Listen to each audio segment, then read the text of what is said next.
Alright guys, just wanted to kind of highlight one of these fun little indie games that come along every once in a while. This one's actually a pretty special one to me.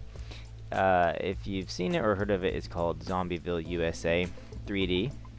Right now it's just in the demo phase, so this is just the Steam Next Fest demo that I'm trying out.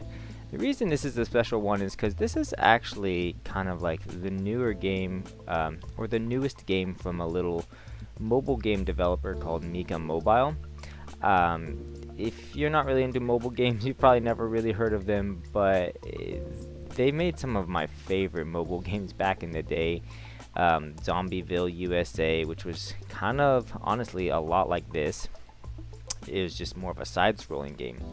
They also made another game, a couple games called Battleheart 2. Just a fun little developer that just made some really fun phone games, and they've recently branched out and tried to, or not tried to, but have released some of their games on Steam now. So this is their most recent game. Funny enough, this is kind of just like a 3D version of their original game that they released. I mean, who knows? I think this was back in probably the early 2000s. I remember playing this game back in high school, and I mean that was a little while ago, right?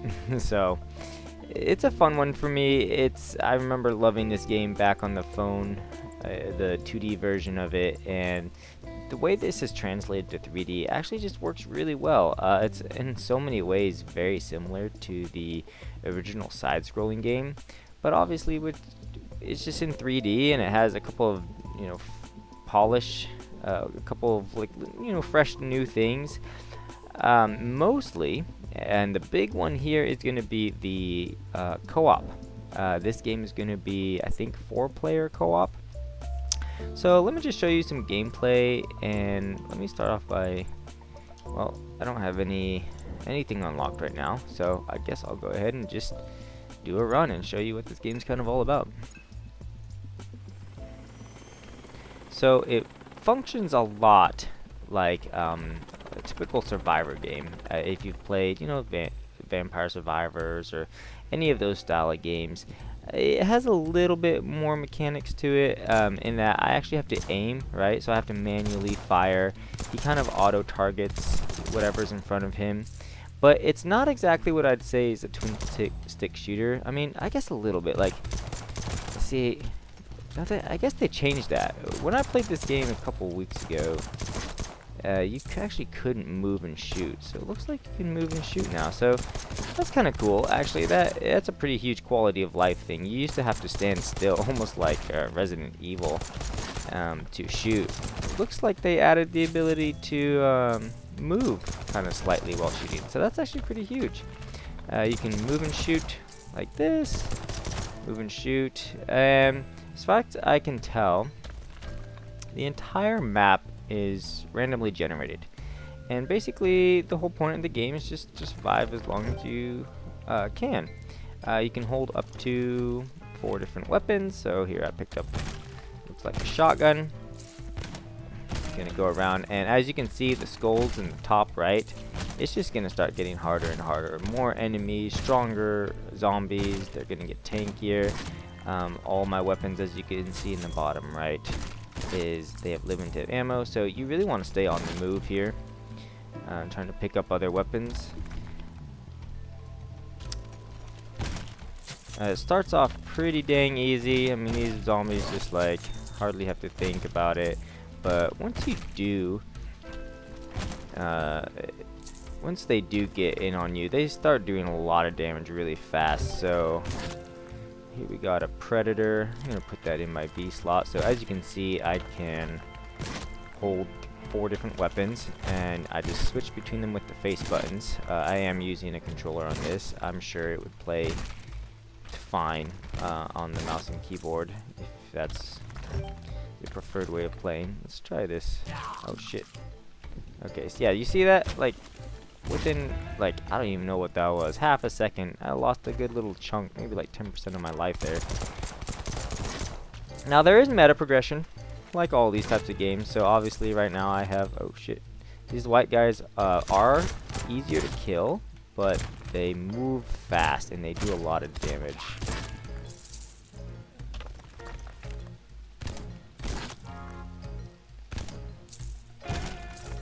The trick is something that I'm not actually really doing real well right now, but you kind of really want to stay on the move.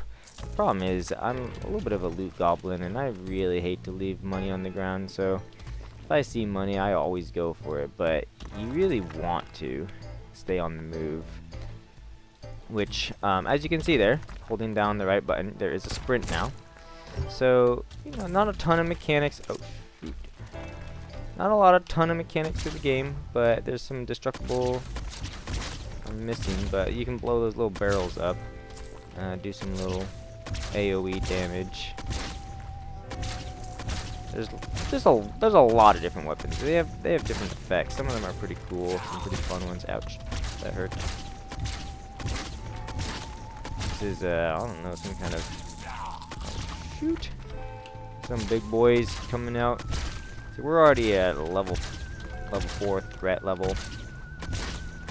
As you can see, these guys are getting pretty tanky. At least they're slow, and eventually I'm gonna start running out of ammo here, right? So I'm honestly doing something I'm not really, probably shouldn't be doing, which is just kind of dancing around in one spot. Oh shoot. I really should be looking for better weapons. Oh, see, and here, this is when the boss spawns. I was a little bit stuck there. Put myself into a bad position by going back into this little neighborhood, or these people's backyard. But that's more or less what a run looks like. And you know what? I wouldn't say this game.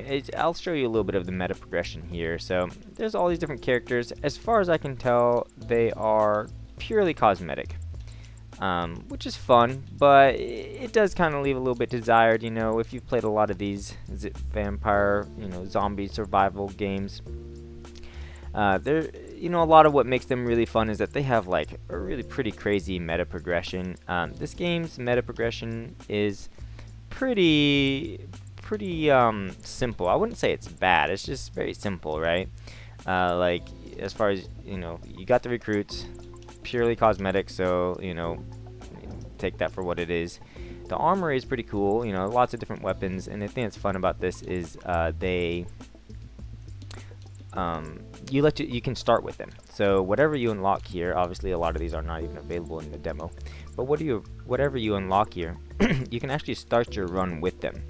Now, that doesn't mean that you can start with the most powerful weapons, because as you can maybe noticed in the as I was playing, is that there's actually higher tier weapons of this. So for example, like this, if I start with it, is just going to be a tier 1, a tier 1 axe, right? But as I'm going through and exploring and through the level, I could find like a tier 2 or tier 3 or tier 4 fireman's axe, and they're just going to hit a lot harder. So even though you can start with these weapons, you still will want to like replace them pretty quickly with higher tier weapons that just hit harder. So I'm gonna take this flamethrower just because. Oh shoot, never mind. I don't have enough money for that. Sure, let's just take Spitfire. That's a fun one, right?